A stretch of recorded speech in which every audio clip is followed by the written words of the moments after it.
सुप्रभात बहनों। कक्षा अष्टम हिंदी में आगे की कहानी पढ़ते हैं। कामचोर में क्या हुआ।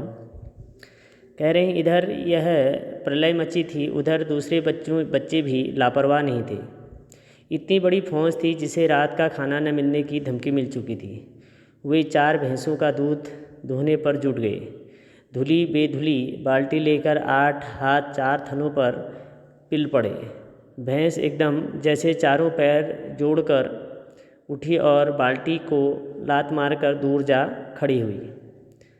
फिर क्या हुआ। तय हुआ कि भैंस की अगाड़ी पिछाड़ी बांध दी जाए और फिर काबू में लाकर दूध दूह लिया जाए। बस झूले की रस्सी लाकर भैंस के पैर बांध दिए गए। पिछले 2 पैर चाचा जी की चारपाई के पायदान से बांध अगले 2 पैर बांधने की कोशिश जारी थी कि भैंस चौकन्नी हो गई।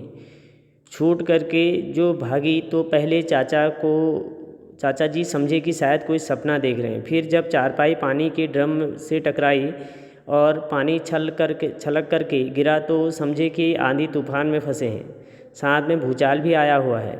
फिर जल्दी ही उन्होंने असली बात का पता चल गया और वह पलंग की दोनों पट्टियां पकड़े बच्चों को छोड़ देने वालों को बुरा भला सुनाने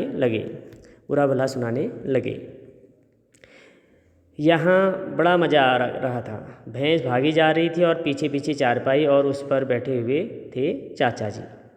ओहो, एक भूल हो गई, यानी बछड़ा तो खोला ही नहीं, इसलिए तत्काल बछड़ा भी खोल दिया गया। तीर निशाने पर बैठा और बछड़े की ममता में व्याकुल होकर भैंस ने अपने खुरों को ब्रेक लगा दिए। बच्चा तत्काल जुट गया। धोने वाले गिलास कटोरे लेकर के लपके, क्योंकि बाल्टी तो छपाक से गोबर में जा गिरी थी। बछड़ा फिर बागी हो गया।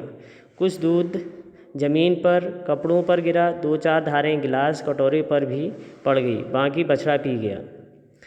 अब यह सब कुछ मिनट के 3/4 में हो गया। घर में तूफान उठ खड़ा हुआ।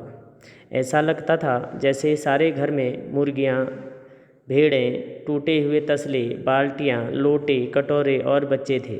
बच्चे बाहर किए गए, मुर्गियाँ बाग में हकाई गई, मातम सा मनाती तरकारी वाली के आंसू पोंछे गए और अम्मा आगरा जाने के लिए सामान बांधने लगी।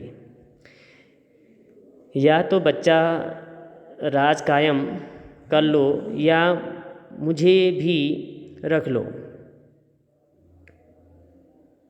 नहीं तो मैं चली मायके, अम्मा ने चुनौती दे दी। और अब्बा ने सबको कतार में खड़ा करके पूरी बटालियन का कोर्ट मार्शल कर दिया। अगर किसी बच्चे ने घर की किसी चीज़ को हाथ लगाया तो बस रात का खाना बंद हो जाएगा। ये लीजिए, इन्हें किसी करवट शांति नहीं।